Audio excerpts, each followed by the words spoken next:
Bonjour et bienvenue dans le podcast NBA Corner où nous allons revenir sur le licenciement de Nico Harrison par les Mavericks.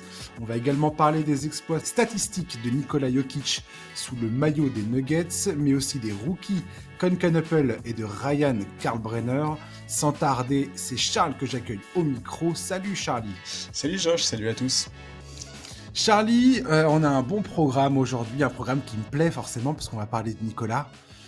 Mais c'était impossible, tu comprends bien, Charlie, pourquoi je l'ai mis au programme. Je suis même étonné qu'on ait tant attendu pour parler des Nuggets, j'avoue. Écoute, j'ai fait durer le plaisir, je voulais être sûr, mais là, c'est pas possible de pas en parler, c'est absolument incroyable. Ah ouais, ils sont Mais fous, je suis d'accord. c'est fou ce à quoi on assiste et on va en discuter, toi et moi. J'espère que tu auras des questions pour moi d'ailleurs sur le sujet. Si tu as des questions, Charlie, je suis prêt à y répondre. On aura une partie, on a une partie actualité bien évidemment. Rapidement, les Warriors sont un peu dans une phase de doute. Belle victoire la nuit dernière face aux Spurs dans le sillage des 46 points de Stephen Curry, mais on a entendu Draymond Green, et Jimmy Butler se montrer critiques un petit peu de l'ambiance dans les vestiaires, en laissant planer le doute comme quoi certains avaient des objectifs personnels qui ne s'alignaient pas avec le collectif. Voilà, pas bonne ambiance dans le vestiaire. Je sais pas ce que t'en penses, Charles, de ça. Moi, je suis assez surpris d'entendre parler de ça après un début de saison qui semblait pas, qui semblait plutôt encourageant, qui semblait pas catastrophique du tout même. Avec après voilà la vieillesse de cet effectif où tu as des absences de temps en temps pour des bobos, pour des blessures, pour des choses à gérer de ce style. Mais voilà, moi je trouve que ces accusations, elles sont quand même lourdes de sens et je suis assez étonné que ça arrive si tôt dans la saison en fait. Alors, je suis effectivement étonné qu'il y ait un passage à vide. Après, que Draymond Green et Jimmy Butler s'expriment de la sorte, ça m'étonne pas. Je pense que quand t'as deux aussi grandes gueules et deux têtes de mule pareilles dans ton vestiaire, il y a forcément des remous à un moment ou à un autre. Ouais. Écoute, je suis pas très inquiet. De toute façon, je pense que ouais, écoute, on va voir. On va voir s'ils arrivent à trouver des solutions ou s'ils veulent faire évoluer l'effectif. On verra si la situation se dégrade plus. Il y a toujours le cas Kuminga où on sait jamais trop. Un coup ça se passe bien, un coup ça se passe pas bien. Exactement, ouais. Un coup il a l'air de satisfaire tout le monde, un autre coup il a l'air de saouler tout le monde. Bon, voilà, j'ai pas de très grandes attentes. En fait, moi, je peux comprendre quelque part que les Warriors ils soient un peu frustrés parce que je pense tout le monde a conscience qu'en fait cette équipe dans un très bon soir elle peut battre tout le monde. Mais en fait la question c'est combien de fois est-ce qu'ils vont être dans un très bon soir en fait, tu vois. Est-ce que Ouais. vraiment cet effectif il a la capacité de maintenir un haut niveau sur plusieurs semaines consécutives? Ça c'est un peu la question. Ouais, tu as tout à fait raison. En fait, ça dépend le niveau d'ambition et de confiance qu'on peut avoir dans les Warriors. Le, cette fin de saison tonitruante qu'ils nous ont fait à l'arrivée de Jimmy Butler. Et Jimmy Butler, à ce moment-là, forcément, il est ultra motivé. Il a envie de montrer qu'on se trompe sur lui. Ouais, le fit est excellent, il apporte énormément de choses dont les Voilà. Warriors avaient besoin. Il y a ça, effectivement. Il y a cette complémentarité, effectivement. Tu fais bien de le souligner. Là, tout d'un coup, on est face à certaines difficultés. Je ne sais pas à quoi fait allusion Draymond Green, Jimmy Butler non plus. Enfin, j'ai hâte de voir comment ça va évoluer. Mais voilà, je trouve pas ça très très positif pour du côté des Warriors. Alors que j'étais plutôt confiant sur la capacité à cette équipe de jouer, euh, au moins à se qualifier sans passer par le play-in pour les playoffs, quoi. C'est vraiment mon ambition pour les Warriors en ce début de saison, quoi. Et là, je t'avouerais que si ça devait durer, je remettrais bien ce pronostic en question. Après, il va falloir remettre de l'ordre dans leur jeu aussi, parce que c'est clair que ça jouait beaucoup mieux sur les tout premiers matchs que ça ne joue Hmm. là sur les derniers. C'est vrai que moi, de temps en temps, je comprends pas très bien pourquoi un mec comme Butler, par exemple, a pas plus la gonfle entre les mains, parce que c'est clair que pour organiser le jeu, il me semble parfois plus cohérent que quand Curry est pas sur le terrain. Je veux dire que d'autres gars, notamment Kuminga, qui parfois se retrouve avec le ballon entre les mains, et tu comprends bien que c'est pas sa qualité première. Hmm. Bon, on va voir, c'est à Steve Kerr de trouver les solutions, de toute façon. Ouais, à suivre cette histoire de Golden State. C'est un sujet qui m'intéresse beaucoup en ce moment. Donc voilà, Bradley Beal est out pour la saison du côté des Clippers. Il a une fracture à la hanche qui nécessite une opération. Fin de saison pour lui. Il aura joué 6 matchs pour les Clippers. Kawhi Leonard est également absent en raison d'une entorse contractée la semaine dernière face à Miami. Beal devait remplacer la production de Norman Powell, parti au Heat, qui s'éclate d'ailleurs à Miami, dans un transfert qui avait fait venir John Collins. C'est un échec sur toute la ligne, cette histoire pour l'instant pour les Clippers. Ah oui, c'est un échec énorme. C'est triste, hein. C'est triste pour lui, c'est triste pour les Clippers, qui, comme tu l'as dit, comptaient vraiment sur lui pour remplacer Norman Powell, qui était tellement important la saison dernière. Mais complètement, je suis tellement... Norman Powell, l'an dernier, c'était un niveau All-Star. Mais c'est ça, non, mais alors, il faut quand même être honnête, je veux dire, on pouvait pas s'attendre, effectivement, à ce que la saison de Bradley Beal, elle dure 6 matchs, etc. Mais enfin, en 2025, remplacer un Norman Powell en pleine bourre par Bradley Beal, je suis désolé, mais ça sentait quand même un peu le sapin. Voilà, moi je trouve que c'est triste. On en a parlé un peu toi et moi en off, et c'est vrai qu'on a un peu le sentiment que la carrière de Bill, elle a complètement déraillé le jour où il a quitté Washington, et c'est assez fou parce qu'à l'époque où il était aux Wizards, chaque année on se demandait dans quelle équipe il allait finir, quel contender il allait renforcer, comment il allait améliorer l'attaque dans telle ou telle équipe. Et c'est moi, je le voulais à Denver, hein. Je te l'avais dit. Sûr. Je le voulais grave à Denver. Pour moi, c'était la pièce manquante de l'histoire, quoi. Bah, il était vu comme un des meilleurs arrières de la ligue, un attaquant extraordinaire. Donc oui, c'est triste. Et c'est d'autant plus triste que c'est quand même une blessure longue. À la fin de la saison, il aura 33 ans. Alors, on peut pas vraiment dire que son salaire soit un problème pour les Clippers, hein. Il touche 5 millions sur 2 ans avec une player option l'année prochaine. C'est un problème pour Phoenix. Oui, voilà. C'est Phoenix qui doit porter le fardeau. Mais c'est triste de voir ça, et c'est aussi la preuve, en fait, de la carrière de Bradley Beal, c'est aussi la preuve que tout peut aller très très vite dans une carrière NBA. Ouais, carrément. Ouais, puis voilà, t'as cette histoire de Kawhi Leonard qui revient, enfin d'un point de vue sportif, hein, je parle. Là, je parle pas des affaires qui planent autour de cette franchise. Et puis Norman Powell, j'aimerais bien qu'on comprenne quand même la valeur d'un mec comme ça, d'un mec qui joue dans son rôle. Même Ivica Zubac enfin, a une production moindre cette saison parce que son rôle a changé, parce que cette équipe est mal foutue, mal pensée. Enfin, je sais pas. Je trouve que c'est extrêmement décevant. Je suis extrêmement déçu par cette équipe des Clippers. Alors là, pour le coup, autant j'avais pas des masses d'ambition les concernant, je pensais pas non plus que ça allait être l'accident industriel à peine les premiers pas effectués dans la saison, quoi. Et là, force est de constater que pour l'instant, c'est vraiment très très moche ce qui est en train de se passer. Et je vois pas de solution à cette histoire maintenant que Bradley Beal est out. Enfin, je veux dire, oui. Maintenant qu'il est parti, il n'y a pas l'espoir qu'un joueur comme ça puisse retrouver des couleurs, apporter quelque chose en sortie de banc ou dans le 5 majeur ou je ne sais quoi, tu vois, pour sauver un peu les miches de Kawhi Leonard qui joue pas et James Harden qui essaye de se débattre tout seul avec Zubac, quoi. Aujourd'hui, les Clippers, c'est Harden et Zubac, le pick and roll, et puis derrière, c'est hardcore, quoi. Et pourtant, j'adore John Collins. J'aime bien leur effectif, il y a des joueurs que j'adore, mais tout ça n'a pas l'air de prendre corps. Tyronn Lue, j'ai envie d'avoir confiance en lui aussi, j'ai envie qu'il donne tort au pessimisme qui me gagne actuellement, mais on verra bien, je sais pas trop. Et si je ne me plante pas, leur choix de draft est à OKC. Ah non, mais il n'y a rien qui va. Donc là, il y a vraiment intérêt à trouver des solutions. C'est un résidu du transfert de Paul George, ouais. Non, mais tu te rends compte, enfin, OKC qui est déjà tellement dominant, là, ils sont en train de voir la situation aux Clippers, mais ils sont morts de rire, quoi. Mais laisse tomber, mais Sam Presti, il a planté des mouchards dans toutes les franchises de la ligue, quoi. Bientôt, il n'y a pas une seule franchise, j'ai l'impression, qui doit pas un pic de draft à OKC à un moment ou un autre, quoi. C'est bien, du coup, en quelque part, toutes les franchises vont être partie prenante du succès d'OKC. Bien joué, les gars. Hein. Non, mais c'est comique. En fait, Sam Presti a fait un plan, c'est même plus à long terme. Le mec a construit sur 15 ans, quoi. C'est du jamais vu ce qu'il a fait, Sam Presti. C'est du jamais vu. Ouais, non, c'est impressionnant. Et il a mis les mains... Shai Gilgeous-Alexander, c'est quand même extraordinaire parce que je me souviendrai toujours du fait que... Il y a un truc que j'ai appris très vite en NBA quand j'étais fan, au tout début, j'étais fan, c'est que Jerry West n'a quasiment jamais tort. Il s'était pas trompé sur Kobe Bryant, il s'était pas trompé sur le fait de faire venir Shaquille O'Neal.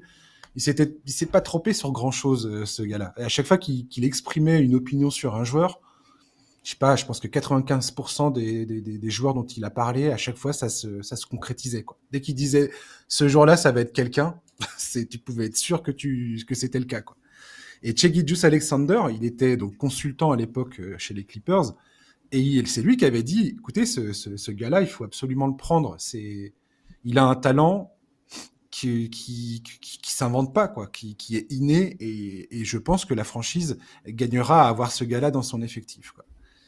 Et voilà. Et malheureusement pour les fans des Clippers, Shai Gilgeous-Alexander, qui était à eux sur les conseils de Jerry West, a servi de monnaie d'échange pour faire venir Paul George, pour garantir la venue de Kawhi Leonard, même si tout ça aujourd'hui est encore bien plus flou manifestement qu'on ne le pensait. Mais bref, on va s'en tenir aux faits qui sont vérifiés, vérifiables et dont on connaît l'histoire.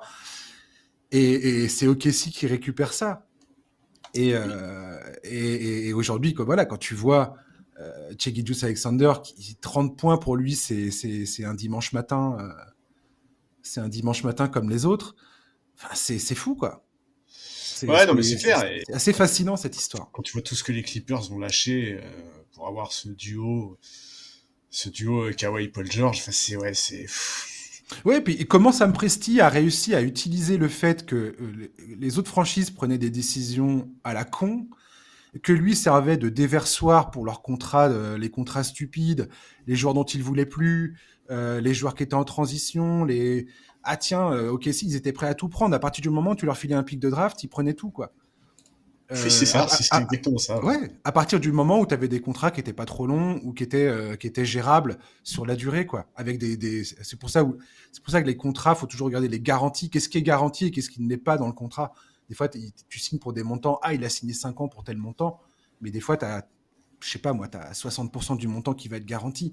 Et c'est ça qu'il faut regarder. C'est ça qui est important quand tu fais le jeu financier des franchises, quoi. Et ça, c'est assez passionnant parce que OKC, là, Sam Presti, il a vraiment. Aujourd'hui, ça fait vraiment jurisprudence ce qu'il a fait. Sauf que aucune franchise, notamment avec le Second Apron, là, enfin la nouvelle convention collective, plus personne n'est capable de mettre en place un truc pareil parce que toutes les pics de draft, la marge financière, tout ça a pris un autre sens encore aujourd'hui. Donc c'est assez fou. Aujourd'hui, ils jouent avec avec des cartes que personne n'a. C'est ça qui me fait rire. Oui, c'est ça. En fait, c'est ça. Et puis surtout, tu vois, typiquement une franchise comme les Clippers. En fait, les Clippers avant 2027, ils peuvent rien faire. Ils peuvent absolument rien faire. Jusqu'en 2027, t'as Kawhi à 50 millions, James Harden à 40. Bon courage. Hein. Il y a juste le contrat de John Collins, je crois, qui va s'arrêter à la fin de l'année, mais c'est tout. Je sais pas le jour où on parlera de la carrière de Kawhi, on va pas en parler maintenant, promis, on va passer à la suite, mais le jour où on parlera de la carrière de Kawhi, ça va quand même être un exercice de funambule, quoi. Pour moi, en tout cas pour ma génération, c'est un des plus grands what-if imaginables, la carrière de Kawhi. C'est absolument fou. Le sentiment de gâcher qu'on peut avoir vis-à-vis de ce gars-là aujourd'hui, c'est quand même terrible, quoi. Ouais. Et je trouve ça assez étonnant, même que son image publique, peut-être parce qu'il en a pas et qu'il en a jamais eu, qu'il l'a jamais construite. Mais c'est assez étonnant qu'il ait encore, je sais pas s'il y a encore de la bienveillance, mais il n'a pas l'image, je pense, catastrophique qu'il pourrait avoir vu toutes les casseroles qui commencent à lui coller au derrière, quoi. Ouais, mais c'est parce qu'il parle pas, et donc comme il parle pas, si tu veux, on projette un peu l'image idéale qu'on rêvait de lui. Alors moi, je pense que ça c'est quand même un peu. Il y a pas de prise, quoi. Y a pas de prise. C'est ça. En fait, il dit pas de conneries, quoi. C'est ça. Bravo, Kawhi, t'as tout compris. Bon, en parlant de conneries, on va parler de Nico Harris. Bon, tu t'en doutes bien, Charlie, j'ai encore fait un espèce de pavé catastrophique pour introduire le sujet, pour déverser mes idées. Allez. Et donc, tu vas devoir te taper, et comme tous les auditeurs avec toi, cette espèce de tranche de jambon. Pavé César. Et après, on pourra discuter de tout ça si tu le veux bien. Donc, cette semaine, avant le match face à Milwaukee, Patrick Dumont, le gouverneur des Mavericks, s'est présenté 2 heures en avance sur le parquet pour assister à la rencontre face aux Bucks, entouré de ses 4 gardes du corps. Une protection assez classique pour un dirigeant de franchise. Pour lui, ça semblait plutôt assez justifié depuis le transfert de Luka Doncic aux Lakers. étant donné que tout le monde râle en permanence autour de lui. Un transfert qui reste une décision incompréhensible, qui a enragé les fans de Dallas, qui ne cessent de demander depuis le licenciement du principal responsable à leurs yeux, Nico Harrison. Fait presque amusant, un jeune fan de 18 ans, Nicolas Dickerson, a réussi à s'approcher de Patrick Dumont devant les caméras avec son maillot des Lakers, avec Doncic sur le dos. Avec le nom de Luka Doncic dans le dos, le jeune homme, dont la famille possède des places annuelles 4 rangées derrière la place de Patrick Dumont, souhaitait s'excuser des insultes et des gestes obscènes qu'il avait envoyés en direction du patron de la franchise sous le coup de la colère. Et selon ses propos rapportés par la presse, Patrick Dumont a pris le temps de l'écouter et de s'excuser à son tour à propos du transfert de Luka Doncic. Il a avoué qu'il se sentait très très mal à ce sujet.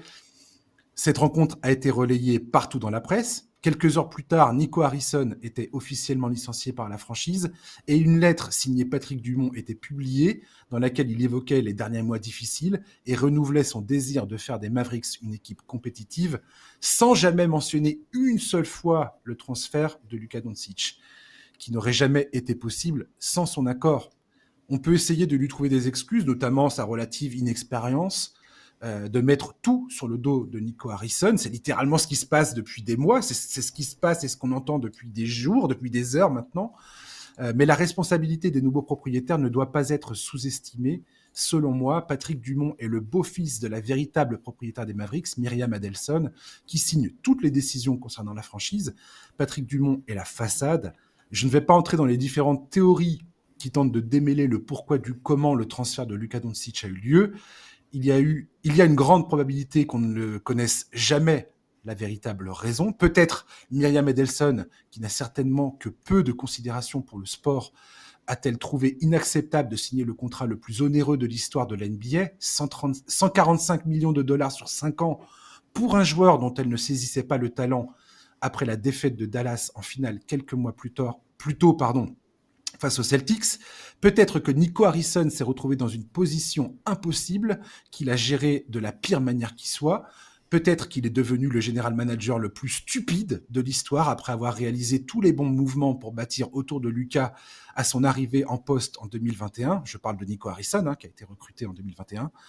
Refuser de négocier le transfert de Luka Doncic au grand jour et ne pas obtenir la plus grande rançon de pick de draft et de talent de l'histoire façon Thunder qui envoie Paul George aux Clippers restera une des plus grandes énigmes de l'histoire de la Ligue. C'est du jamais vu. Ça ne fera jamais, excusez mon langage, aucun putain de sens à mes yeux. Je suis désolé. Jamais je ne comprendrai ça. Jamais.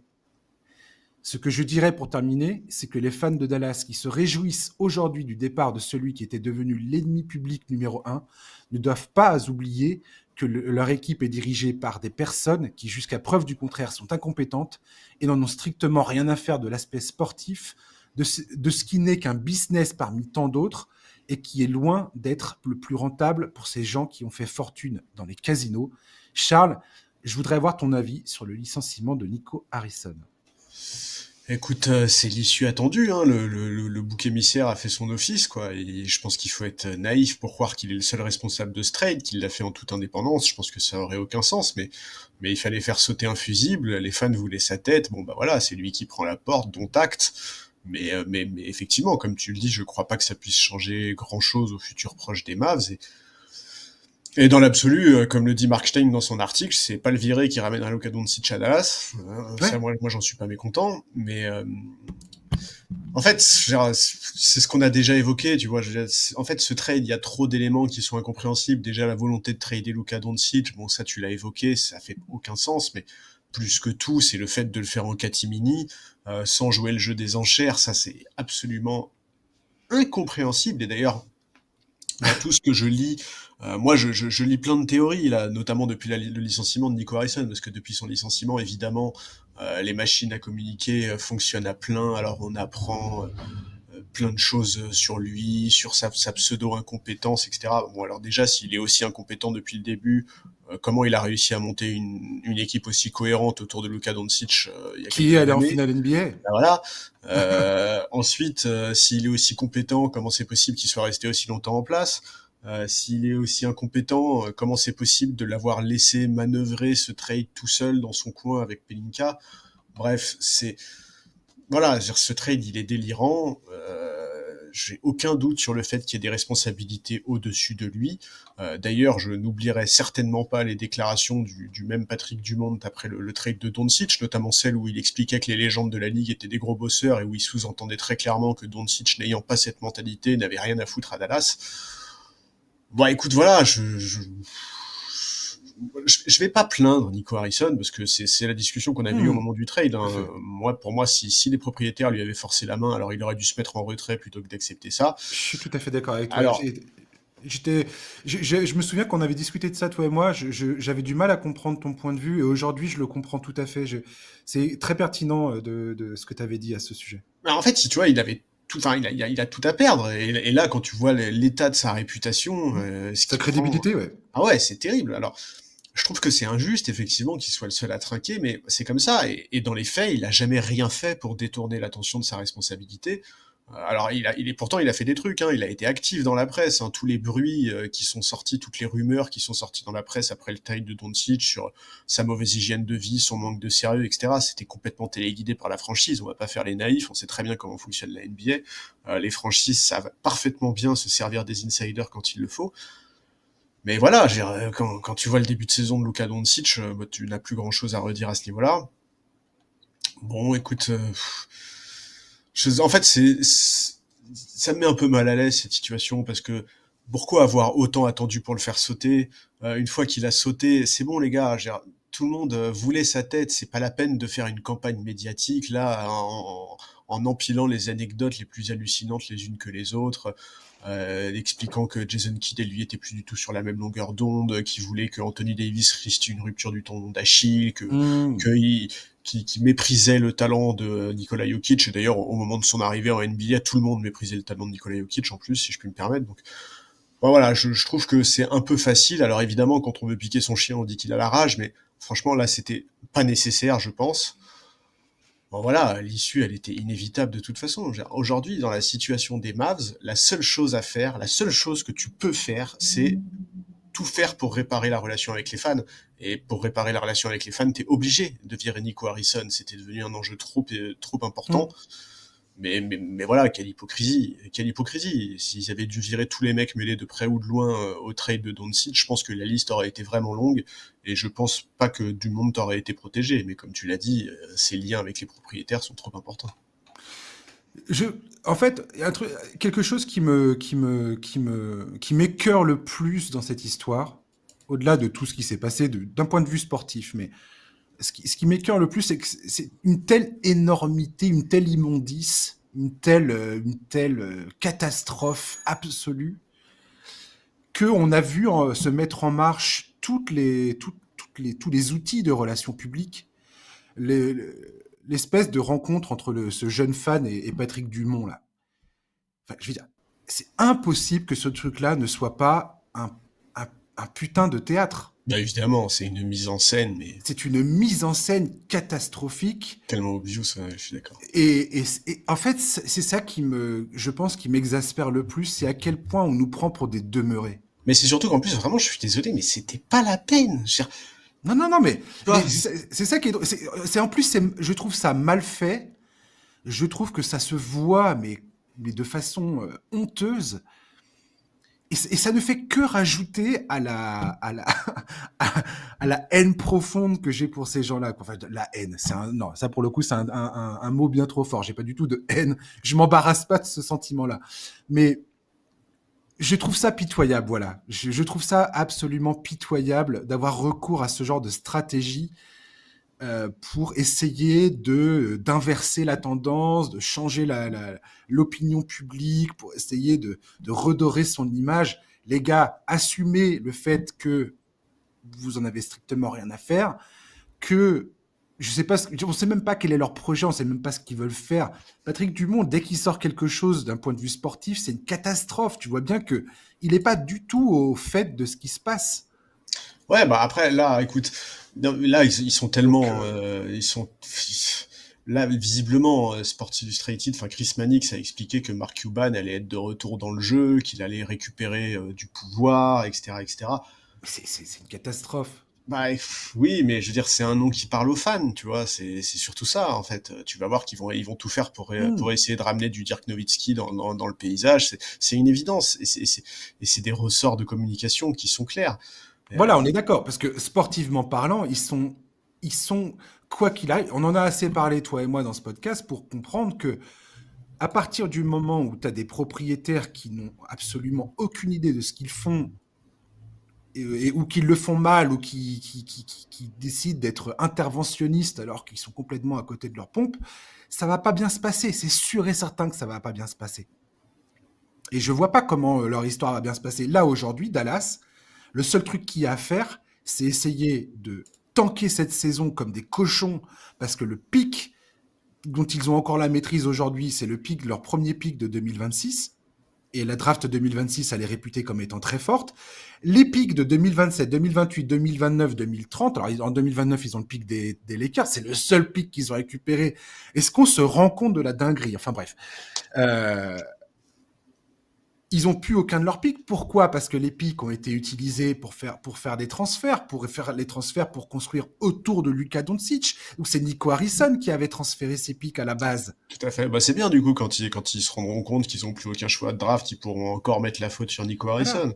Et à ce Donc là, moment-là, peut-être que les gens auront oublié que Nico Harrison les a amenés en finale. et là aujourd'hui, donc ils vont devoir probablement vendre Anthony Davis largement en dessous de sa valeur. Déjà, il va falloir qu'il se remette de sa blessure, qu'il se fasse pas le tendon d'Achille, qu'il joue et qu'il montre qu'il peut jouer, pour pouvoir espérer le transférer en récupérant quelque chose, je sais pas quoi. J'ai vu, la John Hollinger a dit que l'objectif des Mavericks devrait être de récupérer le premier pick, enfin le pick de 2027 qui part à Charlotte. Ils ont un swap avec Oklahoma City en 2028, encore Oklahoma City, encore OKC. Ça va à Brooklyn ou à Houston en 2029 et ça va à San Antonio ou à Minnesota en 2030. Donc pour lui, l'objectif, c'est les Mavericks doivent tout faire en sorte pour récupérer le pick qui va à Charlotte en 2027 pour avoir cette fenêtre de 2 ans, 2026-2027, pour tanker comme des fous et essayer de construire autour de Cooper Flag. Pour le coup, ils ont Cooper Flag autour duquel ils peuvent construire. Logiquement, ils ont un franchise player, ce qui est énorme dans l'équation déjà. Mais voilà, ça va être transférer Anthony Davis cette saison, transférer Kyrie Irving la saison prochaine, voir ce que tu peux récupérer pour les PJ Washington, Najee Marshall, Daniel Gafford. Ouais, Et Daniel Gafford, il a une belle cote en plus. voilà, mais probablement que tu vas sous-vendre tout ça, puisque tout le monde sait que tu es aux abois. Donc, ils sont dans une position. C'est cosmique à quel point ils sont dans le caca, quoi. Ouais, ouais, non, mais c'est clair, hein. Là, ça va pas être facile de se sortir de cette situation. Le trade d'Anthony Davis ce qui va arriver, c'est sûr qu'il va arriver. Mark Stein, notamment, a évoqué le fait que la franchise allait travailler avec son entourage dans les prochaines semaines pour voir comment pourrait s'articuler un trade. Et de toute évidence, il y a déjà des équipes qui sont intéressées. Il a 1 an de contrat. Il a le contrat cette saison. Il a un contrat avec une player option la saison prochaine, je crois. Et Ah non, il non, la sera. player option, elle est en 2027-2028 pour Anthony Ah mon Davis. Dieu, ah oui. Ah ouais, non, non, ah non, Oh non, mon non, Dieu. non. Non, non, non, non, pardon. C'est l'extension. Il peut signer une extension l'été prochain, c'est ça. Ouais, Pardon. ouais, mais c'est Ouais, ça. Mais t'as sauf raison, que t'as là, sur raison, t'as son raison. contrat, c'est 54, C'est waouh. 58, 62. C'est, Oh mon Dieu. c'est Ça copieux. pique. Ça pique. En même temps, c'est utile, j'ai envie de dire, parce que l'équipe qui le récupère, si une équipe le récupère, elle est sûre de le garder au moins un certain temps, quoi. Un temps Non, pour mais le perso. attends, non, non, tu peux pas dire ça. Il va avoir 33 ans là. Là, t'es en train de parler d'un mec qui est injury prone, qui aura 36 ans en 2027 avec un salaire de 62 millions. C'est Ah, pas mais dans ces pratique. cas-là, si tu parles là-dessus, pour moi, si tu me demandes mon avis à moi, il n'y a aucune équipe qui prend un risque avec ce gars-là. Jamais je veux Anthony Davis dans mon équipe. Je donne rien. Je donne pas un pic de draft. Je donne pas un jeune talent pour ce mec-là. Ah C'est ouais, hors de question. ça, je suis d'accord. Enfin, tu peux pas. Ouais, c'est clair que ça Non sera mais très attends, très Charlie, compliqué sa attends, valeur. attends, attends, attends, attends. On dit ça en février, on était là à dire ouais, un peu de respect sur Anthony Davis, c'est un des meilleurs joueurs de la ligue, Mais c'est nanana, pas on est incompatible. contre. Je respecte Anthony Davis. Bon, Quand il est sur le parquet, je respecte Anthony Davis. Mais ça change pas le fait que un mec avec son historique de blessure à hmm. 36 ans, payer 62 millions, c'est l'enfer. C'est Ah l'enfer. mais c'est son contrat, c'est une catastrophe. C'est ça. Moi, je dissocie complètement son apport sportif et la partie financière. Ah mais Et le mec, il est radioactif aujourd'hui, Anthony Davis. Et puis en plus, sans compter le fait il est toujours à 33 ans ou à 32 ans à nous faire suer là, à pas vouloir jouer pivot en disant ah, je suis un power forward, je suis un ailier fort. Mais arrête un petit peu, Anthony. De quoi tu parles? ouais. Ouais, non, non, mais bon, En plus, c'est voilà. un Hein. casse-tête, je veux dire, à ce niveau-là, quoi. C'est-à-dire que le gars, ses exigences personnelles viennent en plus se mettre en travers de ton chemin. Donc, franchement, je vois pas du tout qui ils vont prendre pour remplacer Nico Harrison. Là, ça va être Michael Finlay et je ne sais plus qui. Son assistant, je crois. Ouais, l'assistant là, qui vont prendre le relais. Bon, je sais pas. Je vois pas le délire, je vois pas où est-ce que ça s'améliore, je vois pas pour. Enfin, Non, mais c'est surtout que là encore, je suis désolé, mais quel niveau d'hypocrisie. mais Ah, oui, ah ouais, c'est l'assistant de mais Nico c'est Harrison, il a écœurant, pas mis les mains dans ce trade par mais hasard. Genre, complètement. c'est ridicule. Non, C'est mais tout est ridicule. ridicule dans cette histoire. Il y a rien à sauver dans cette histoire. Ouais, franchement, honnêtement, toute cette séquence-là du trade de Luka Doncic à maintenant, franchement, on est dans une des situations les plus ubuesques que j'ai vues, moi, depuis que je suis la NBA. C'est fou, quoi. C'est fou. Genre, on parle de Luka Doncic, quoi. Ces gens ont assassiné une franchise, littéralement. Ils ont assassiné les Mavericks telle qu'elle était. Et là, aujourd'hui, on est face à un espèce de zombie. Il y a Frankenstein, là, regardez Frankenstein sur Netflix, il est mortel le film. Mais on est face à un espèce de zombie catastrophique qui n'a ni queue ni tête. Enfin, je veux Ouais, dire, ouais, non, c'est... c'est un monstre qui, aujourd'hui, Enfin, je sais pas jusqu'où ça va être la catastrophe, mais... Non, puisqu'en fait, ce qui est terrible, c'est qu'il y en a des franchises qui sont mal gérées en NBA, tu vois, mais c'est un truc au long cours, quoi. Là, t'es fan des Mavs, t'es fan d'une franchise qui a une pépite absolue avec Luka Doncic, et hop, du jour au lendemain, t'as l'impression qu'on te prend tout. Ouais, c'est terrible. Franchement, et effectivement, je suis d'accord avec toi. Je pense qu'on n'aura jamais le fin mot de l'histoire sur ce trade, quoi. Genre, peut-être qu'on nous expliquera qu'il y avait des problèmes d'ego ou peu importe. En fait, même si tu peux un jour réussir à m'expliquer pourquoi tu trades Luka Doncic, tu ne pourras jamais me faire comprendre pourquoi tu le trades comme ça. Ah non, non, mais ça n'aura jamais aucun sens. Franchement, je suis vraiment dans le doute sur le fait qu'un jour on sache. Pour moi, il y a une dimension politique et financière dans cette histoire. Oui, mais ça peut expliquer le trade, mais ça explique pas pourquoi tu le fais en catimini avec les Ouais, Lakers et tu te fais ouais, enfler de la sorte. c'est ça. C'est Je pige pas, ouais. Il peut y avoir 10 000 raisons, je sais pas. Peut-être qu'un jour Nico Harrison fera un livre. Putain, le mec, s'il fait ça, je te raconte ma pas vérité. il va se faire de l'argent, c'est sûr. Ah oui, ça. Parce que s'il nous fait un livre vérité en nous racontant l'histoire, les coulisses du transfert du Luka Doncic, mais Mais laisse même tomber. Doncic, tu vois, peut-être qu'un jour Doncic, il nous dira que, tu vois, qu'il s'entendait pas du tout avec le front office, avec les équipes de Je Nico crois qu'il Harrison, qu'il y avait des tensions, je sais pas. Mais il même en un sait mec rien comme du Jason tout, lui. Kidd, tu vois, Mm. Jason Kidd, il en sait beaucoup plus que ce qu'il ne dit, c'est obligatoire. Ouais, c'est sûr. Ouais. Il y a trop d'acteurs qui peuvent nous donner des indices, Écoute, on bon. verra si un jour on connaît l'histoire. En tout cas, si c'est le cas, s'il y a un livre, je l'achèterai. Ouais. C'est sûr et certain. S'il y a une confession de Nico Harrison ou une chaîne de télévision qui fait une émission spéciale avec Nico Harrison qui dit ses vérités, tu peux être sûr que ça va cartonner, quoi. D'ailleurs, tiens, un petit clin d'œil vite fait avant qu'on passe à Nico. J'aime beaucoup Notre Nico. ce que font Amazon Prime et NBC sur le traitement NBA. Je suis content de voir qu'ils essayent de se donner du mal pour offrir des analyses qui restent à la fois grand public, mais c'est hyper sympa ce qu'ils essayent de faire. Je trouve qu'il y a des bonnes discussions. Ça élève le débat.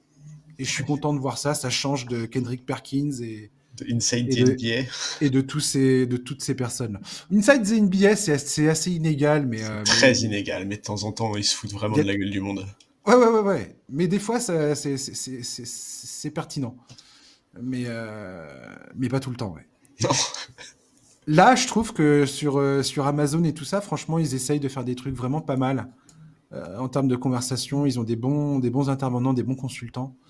Même les équipes de commentateurs et tout ça, c'est vraiment très très cool. Enfin après, moi, je vous dis ça, j'écoute les versions anglaises, hein, mais voilà. Un dernier mot sur Dallas ou pas, Charlie? On passe à Bah Nicolas. non, juste bon courage aux fans, hein. Ouais, Franchement, et vraiment, je le dis sans du tout, tu vois, en tant que fan des Lakers, on pourrait croire que, tu vois, je dis ça avec un sourire en coin, mais c'est pas du tout le cas. Franchement, je me mets à la place des fans de Dallas et franchement, ça me fait mal au cœur, donc bon courage. ouais, complètement. Ouais. On va parler de Nikola Jokic qui, pour la 5e fois de sa carrière, a inscrit 50 points ou plus dans une rencontre.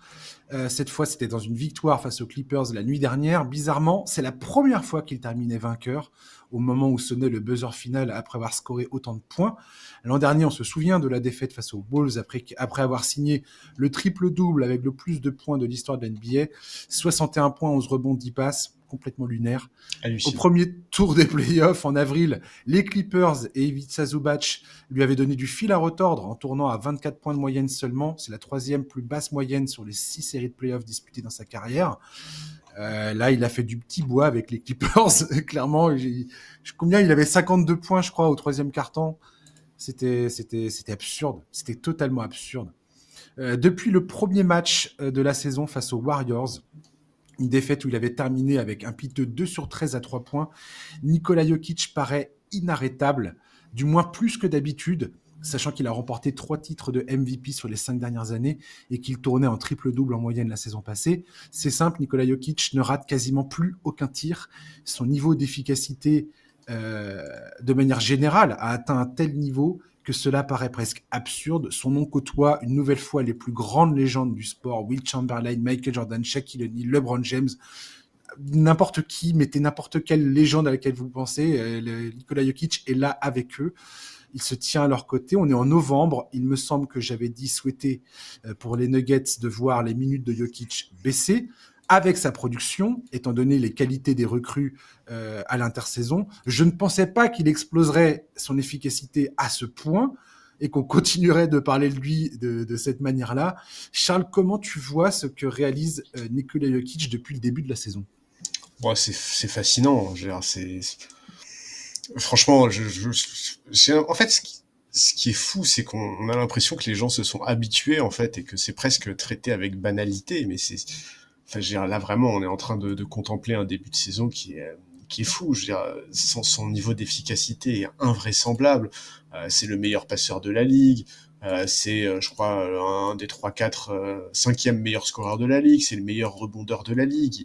Il est à un niveau de justesse et de domination qui est mais phénoménal en termes de compréhension de ce qui se passe sur le parquet. Moi, j'ai toujours eu l'impression qu'il comprenait tout ce qui se passait sur le parquet, mais en fait, là, j'ai l'impression qu'il comprend encore plus, donc c'est hallucinant. C'est une intelligence artificielle. Mais oui, Nikola Jokic.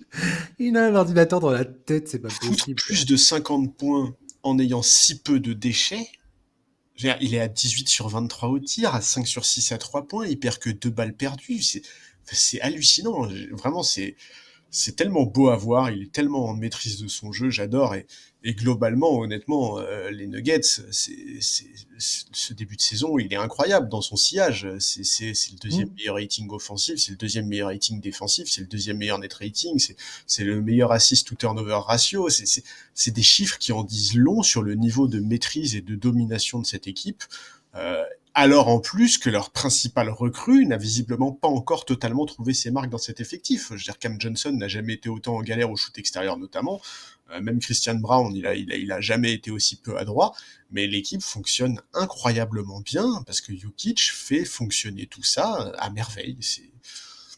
C'est hallucinant. C'est franchement, j'ai pas les mots. Mm. Juste en fait, regarder jouer Jokic, vraiment. là, Denver a joué 11 matchs. Si vous n'avez pas vu plusieurs matchs des Nuggets, vous êtes en train de rater un truc, vraiment. Parce qu'on parle énormément C'est de un truc Casey. historique, ouais. Ouais, c'est C'est ça. vraiment historique ce à quoi on assiste. Je veux On dire, met beaucoup encore en une avant fois, Casey, mais ce que font les Nuggets, ouais, là, c'est fou, hein. il explose. euh, Encore une fois, tous les indices de stats avancés, tout ce qui est box plus minus, là, toutes les stats compliquées là, qui sont populaires au sein de la communauté des fans de Nikola Jokic, parce que forcément, le mec, il caracole en tête, mais c'est même plus une tête, il a la tête, les épaules et le buste, quoi. C'est absurde, en fait, ce qu'il aligne comme stat. Alors, j'ai enlevé le match des Warriors, le premier match de la saison. Si on compte les 10 derniers matchs qu'il a joués, il est en moyenne à 29,6 points par match. Il est à 73,4% de réussite au tir, Charlie. 11. En volume, ça donne 11 tirs en moyenne, 15 tirs tentés en moyenne, 11 tirs réussis en moyenne. C'est complètement fabuleux. 15 tirs. Il a parce que on peut dire, ouais, Massin, Giannis Antetokounmpo, Tyrese Maxey, Luka Doncic et Gilgeous Alexander. Regardez les taux d'usage de ces joueurs-là. Regardez celui de Jokic et on rediscute ensuite. Jokic, en plus de ça, il ne se gaffe pas, il ne tire pas la couverture vers lui. Bref, je Oui, et puis continue. il les explose au true shooting percentage, de toute façon. Il est Oui, beaucoup plus propre et efficace. pourcentage à 3 points, 51,4. Pourcentage au lancer franc, 86,7. Derrière ça, il te met 13 points en moyenne, 11 passes en moyenne, 2 interceptions en moyenne. Le mec, il est irréel. Tu regardes tous les indices de défense, il est là à côtoyer. Alors tout le monde n'arrête pas de dire, ouais, mais c'est n'importe quoi ces stats. Comment Jokic, il peut être dans les mêmes rangs que Wembanyama et tous ces gars-là. Écoutez, j'en sais rien du tout. Je suis pas un spécialiste des constructions des outils statistiques, donc je peux pas vous expliquer le pourquoi du comment, mais n'empêche qu'il y est. N'empêche qu'il y est, quoi. Et C'est que vrai. ces indices-là sont censés mesurer le fait que quand tu es sur le terrain, ton équipe, non seulement elle prend pas la flotte, mais en plus, tu es probablement une des solutions au problème, quoi. Et Jokic, c'est vrai qu'on n'a pas du tout tendance à le voir comme ça. Moi, je l'ai déjà dit. Moi, je pense que c'est clairement son intelligence de jeu, son anticipation, le fait qu'il tape les ballons, qu'il comprend exactement ce qui se passe avant que ça se passe. Et c'est le cas offensivement, mais c'est aussi le cas défensivement. Ce qui l'aide beaucoup à être efficace à ce niveau-là. Il y a aussi les schémas, bien sûr, mais mis en place par le coaching staff qui le mettent à son avantage. Parce que Jokic, on l'a bien vu, hein, par exemple à l'Eurobasket, quand il s'agissait de défendre sur le périmètre, je vais pas non plus raconter n'importe quoi. Quand il défend sur le périmètre, Jokic, bah, face à certains joueurs, il peut rien faire. Je suis désolé. Ça, c'est sûr et certain. Mais très franchement, Charlie, j'adore ce joueur. Ah bon? C'est mon joueur préféré. Hein. Mais en ce début de saison, je me demandais, j'étais légitimement en train de me poser la question, est-ce que c'est encore possible, est-ce que c'est même raisonnable de ma part d'attendre de Jokic qu'il continue sur la lancée, c'est-à-dire de repousser toujours plus loin les limites de l'excellence, ce qu'il fait littéralement depuis 5 ans. Il y a un moment, je me dis, mais attends, il y a un moment, il faut qu'on arrête d'avoir des espèces d'attentes complètement folles le concernant. C'est pas possible d'attendre qu'un joueur tourne avec des moyennes comme ça et une efficacité pareille. Ce qu'il fait, c'est dingue. Il y a un moment, ça va s'arrêter ou ça va diminuer ou ça va aller vers le bas, je sais Bah, pas. seulement quand il y aura un déclin physique. En fait, Et non, en fait. moi j'ai l'impression que tant qu'il n'y aura pas un vrai déclin physique chez Nikola Jokic, il va continuer à progresser dans sa compréhension du jeu, de ce qui se passe. En fait, tu vois, l'exemple de Cam Johnson, pour moi, il est intéressant parce qu'il Hmm. montre à On quel va en point, parler, ouais. Je veux bien en parler de ça. Ouais. en fait, il montre à quel point l'intelligence de jeu de Jokic, c'est quelque chose qu'on croit facile, qu'on croit simple. En fait, tu vois, on pourrait se dire, ouais, c'est facile de trouver sa place aux côtés d'un génie comme Jokic, surtout quand on a les qualités de Ouais. Cam Johnson, mais dans les faits, c'est beaucoup plus compliqué que ce qu'il n'y paraît. Et il a eu une déclaration il y a quelques semaines, Cam Johnson, dans laquelle il a dit, il y a presque trop d'intelligence de jeu à Denver. En fait. Et c'est ça qui est fou, en fait, c'est que, bah non, c'est pas facile de s'adapter à ça parce que Parce qu'en fait, Jokic a tellement d'avance, comprend tellement les choses que si toi t'es pas bien impliqué dans le système, que si t'es pas Hmm. familiarisé avec ce collectif dont certains membres sont là depuis des années évidemment, et ben c'est très compliqué de trouver sa place. Alors j'ai C'est aucun doute. déstabilisant, je Oui, pense. c'est ça. J'ai aucun doute qu'il va y arriver, hein. Et le jour où il y arrivera, Denver sera encore plus dangereux qu'ils ne le sont aujourd'hui. Donc ça fait flipper pour la suite. Mais ouais, je trouve que cet exemple il est impressionnant et c'est quand même fou de se dire. Je veux dire, quand on faisait les previews de la saison de Denver, on les mettait tous très haut. Mais on les mettait tous très haut aussi parce qu'on disait Cam Johnson est la personne idéale pour cet effectif et Hmm. son apport au scoring, son apport au shoot, etc. va propulser cette équipe vers le haut. Il est pourri au shoot en ce début de saison. Il n'y a pas de souci, en fait. Denver est une des équipes les plus impressionnantes de la ligue. Ouais, alors pour le coup, je pense, faudrait que je réécoute, tiens, pour le coup, mais je pense avoir dit que Cam Johnson, parce que j'ai vu certains sur leur, pareil, je pense que c'est de la, enfin c'est un peu des trucs putaclic, Alors, me c'est parle pas de la pour- comparaison avec les stats de Michael Porter Jr. Si, si, si, je vais Oh parler de non, non, ça. Ouais. s'il te plaît, Non, non. non, mais, non, non, mais c'est parce que juste, tu as dit un truc qui me semblait important et sur lequel je voulais rebondir, et parce que je sais très bien que c'est pas du tout parce que tu vois bien au-delà du shooting, mais prendre le shooting de Michael Porter Jr. et celui de Cam Johnson et dire ah bah regardez Cam Johnson c'est la foirade totale alors que tout le monde disait qu'il était bien meilleur que Michael Porter Jr. Vous savez quoi? Je continue de penser que Cam Johnson est bien meilleur, en tout cas est un joueur bien plus adapté à ce que veut faire Denver que Mais oui. Michael Porter Jr. Pourquoi? Parce que autant je ne vais pas ignorer l'évidence, effectivement, il ne rentre pas ses tirs. J'ai aucune crainte sur le fait qu'il sache un moment, qu'il rectifie le tir à un moment ou un autre. Très sincèrement, c'est le cadet de mes soucis qui soit. Les shooters, ça traverse des moments où tu traverses une période de doute. Alors, faut pas que ça dure toute la saison, mais on est au mois de novembre, les gars, Oui, tout va oui. bien. Il a joué 11 matchs, Il a largement le temps. Je préfère qu'il foire maintenant que en avril ou en mai prochain, bien très sûr. sincèrement.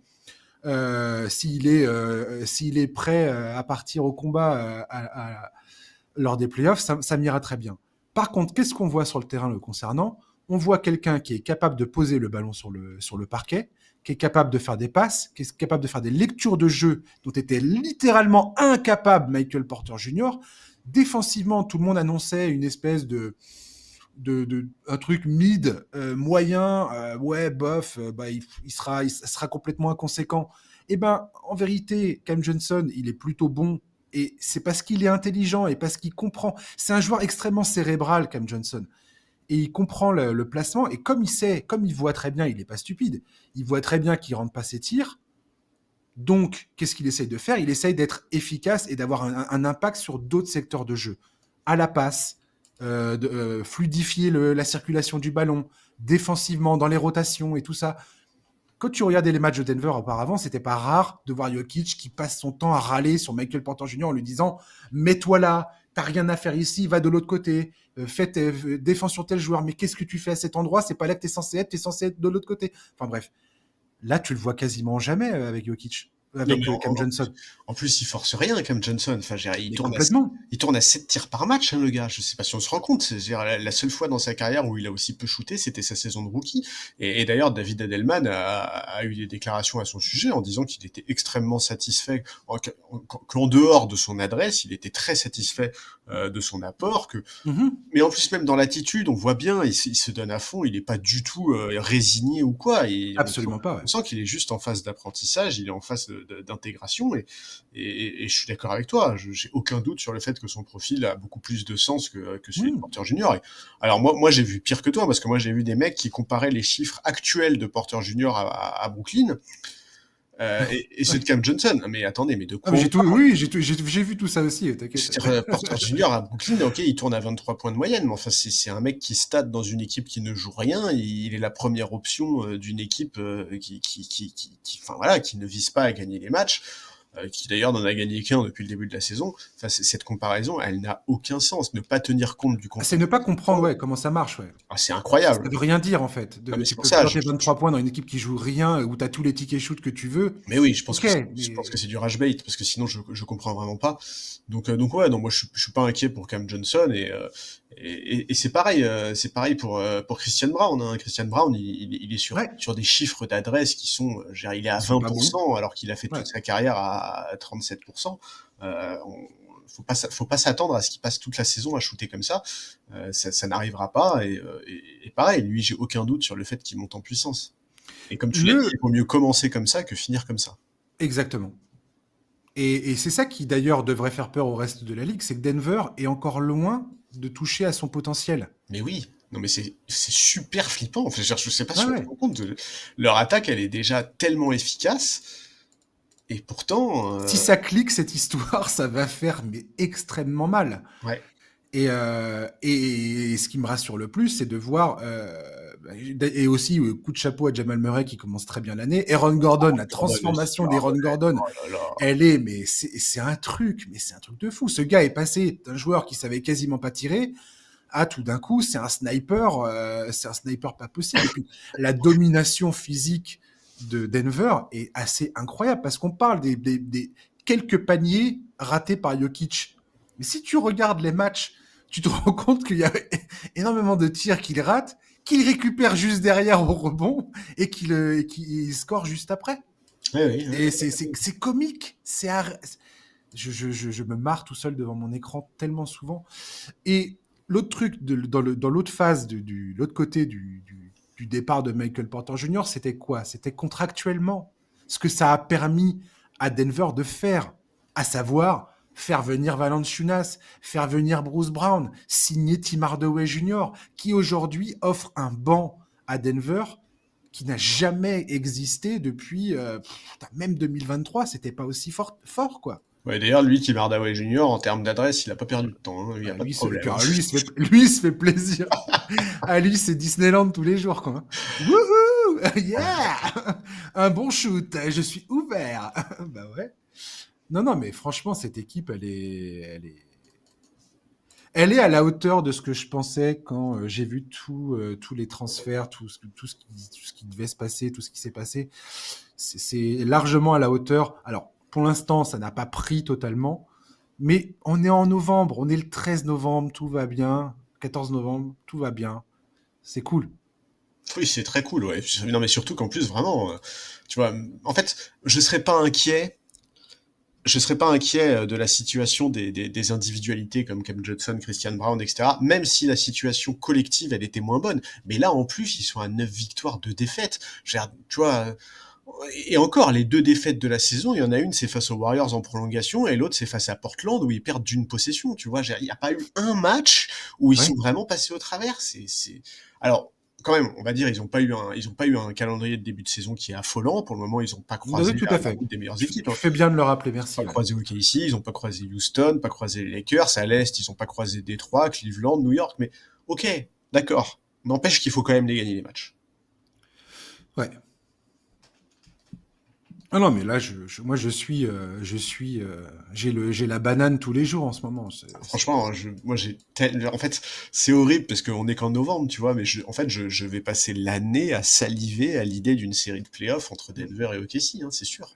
Le seul truc qui me ferait peur concernant Denver, c'est la fragilité de Jamal Murray et le fait que un mec comme Aaron Gordon se blesse quoi. Ouais, ouais, bah oui, mais ça, Un de ces deux-là qui part sur blessure, c'est un gros problème. c'est un énorme problème. Ouais. Et Jamal Murray, franchement, il fait un excellent début de saison.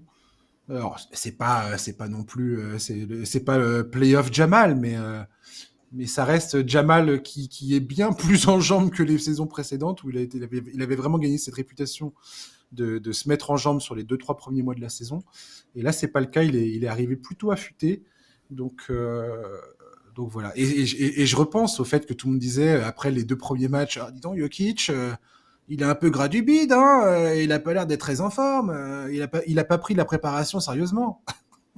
on, les, on les entend plus ces gens-là tout d'un coup. Non. On les entend plus du tout. On Ouais, entend Jamal les Murray, mouches. je regardais ses stats la dernière fois, là. Mhm. Il a tiré 39 lancers francs cette saison. Il en a mis 38. C'est pratique, ça. D'ailleurs, Jokic a pris je sais pas combien de lancers francs face aux Clippers. Là, c'était choquant. 16, je crois qu'il a 14 sur 16, un truc comme Ah oui, ça. alors ça, on va pas faire ce débat, mais, Non, non, non, on va pas faire ce débat. Mais mais pas du tout. J'ai pas on du n'en tout pense envie de pas, moi. gâcher. On n'en pense Voilà. pas, moi. J'ai pas envie de gâcher le moment en parlant de ça, mais ouais, ça m'a fait bizarre de voir des fautes sifflées sur Jokic. J'étais là, quoi? Il se fait matraquer les bras et puis il y a des fautes. Ok, cool. On va terminer le podcast. Il est temps de terminer ce podcast. On va parler de. Je voulais parler d'un rookie, mais en fait de deux rookies. Des Hornets, oui. On va parler des Hornets en positif, Charlie. Ok. Faut qu'on prenne un selfie, faut qu'on prenne une photo là. Ouais, Non, mais alors, Con Canupel, là. C'est le 4e choix de la draft. Le gars, depuis que Lamelo Ball est absent, il est premier sur l'échelle des meilleurs rookies de la saison sur NBA.com, là, Ouais. tout de suite. Tout à fait. Ce joueur est absolument magnifique. Il me fait un peu penser à Austin Reeves. Je sais pas si tu es d'accord avec moi, mais grosse intelligence de jeu, grosse capacité au tir. J'aime bien son jeu dans la création. J'aime beaucoup ce qu'il propose sur le terrain. Et je trouve que ça fait tourner cette équipe des Hornets. Et j'ai rien contre Lamelo Ball personnellement. Mais moi, je construis les Hornets. Et ben, franchement, si quelqu'un me débarrasse de Lamelo Ball pour un bon prix, je prends. Ah oui, j'ai rien Je contre lui, mais prends, débarrassez-moi de ce mec, quoi. je prends tout à fait.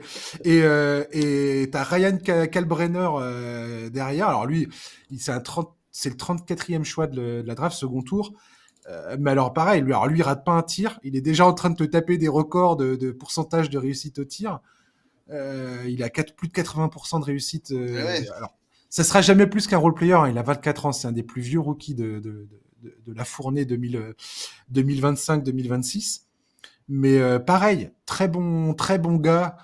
J'aime beaucoup ces deux joueurs. Cette équipe des Hornets franchement, je pensais vraiment ne pas la regarder cette année, malgré mon fanatisme absolu pour les commentateurs des Hornets. Mais voilà, Con Canupel, là, j'adore ce joueur, Charlie. Ouais, bah alors déjà Karl Brenner, ça fait écho à ce qu'on disait il y a, je sais pas, 2 semaines, je pense, le numéro où on a un peu parlé des routes. Karl Brenner, il a le nom d'un personnage d'un film Ouais. d'action des années 80, quoi. Oui, mais tu sens que voilà, il Karl a Brenner. 24 ans et il est prêt pour la NBA en fait. Tu vois, tu vois, on avait parlé des rookies qui restent, enfin, qui ne sont pas des one and done et à quel point ça changeait souvent la manière avec laquelle ils arrivaient en NBA. Bah lui, pour le coup, effectivement, on sent que ça va, il est prêt. Et ouais, Con Knuppel, j'arriverai jamais à prononcer ce nom, mais ouais, il fait vraiment partie des profils qui émergent. Alors il y a rien de très très surprenant non plus, comme tu l'as dit, il a été sélectionné en 4e choix de la draft. Hein. C'est pas un mec qui vient de nulle part, c'est pas non plus un mec que personne n'attendait, mais c'est vrai qu'en termes de hype, il était quand même très loin derrière des profils comme Cooper Flag, Edgecombe, Harper, Ouais. voire même Ace Bailey, qui dans mes souvenirs était plus médiatisé que lui. Mais je suis d'accord, ouais, il a un profil qui est intéressant. On savait qu'il avait le profil d'un vrai shooter avec une superbe mécanique. Il était même annoncé comme le meilleur sniper de cette classe de draft.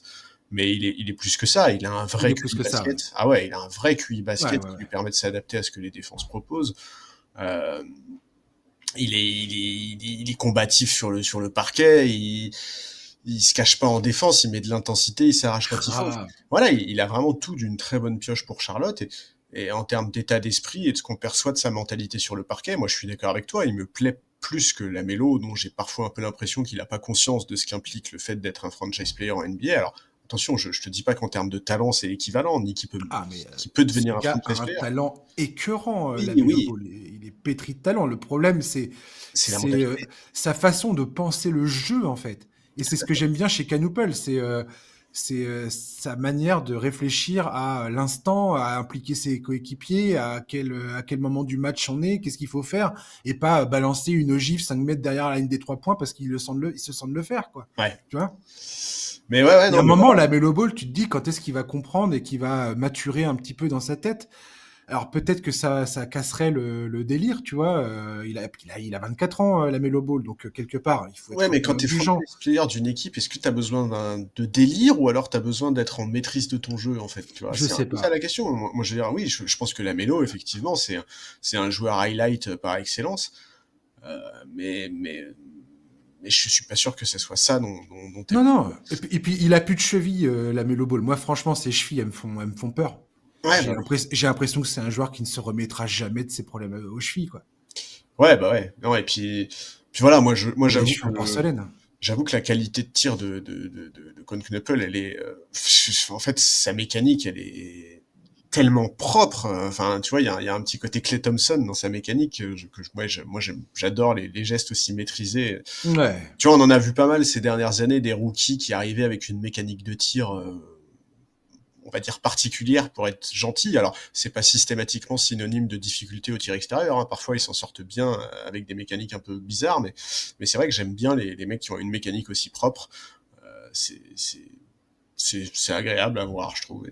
Et lui, il est tout à fait dans ce cadre-là. Et qu'on soit bien d'accord, hein, j'ai bien conscience que Concanupel, là, voilà, il va souffler le chaud et le froid dans Ah ses oui, c'est un performances, rookie, mais comme tout rookie, bien sûr. je pense que, enfin, il faut bien comprendre quand on parle de rookie, moi j'ai toujours un œil assez tolérant là-dessus. Ils ont des performances en dents de scie, c'est à peu près normal.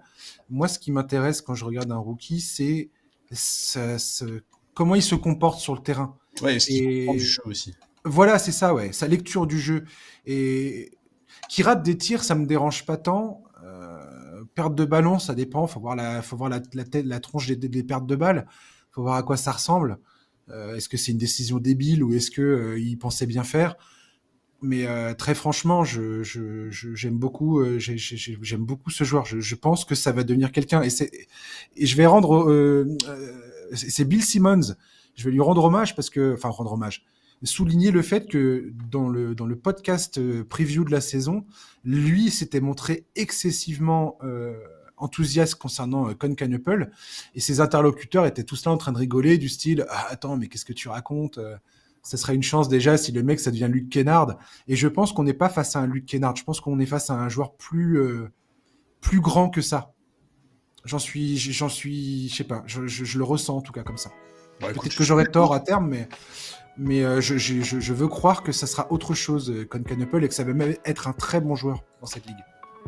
Bah écoute, ouais, il faut lui souhaiter. En tout cas, je suis d'accord avec toi sur le fait il a des atouts pour ça. Aujourd'hui, on voit Ouais, en lui des atouts pour ça. ouais, je suis tout à fait d'accord. Carrément. Merci Charlie de m'avoir accompagné. Bah écoute, avec plaisir. Yes, c'était trop cool. Un bon épisode, et puis bah, on se retrouve mardi prochain. Ouais, ça roule. Chers auditeurs, merci de nous avoir écoutés. Également, je vous dis à mardi prochain. D'ici là, passez une très bonne fin de journée, un excellent week-end, parce que c'est le week-end, ça y est, enfin. Profitez bien, et puis on se retrouve au début de semaine prochaine. Ciao, bye bye.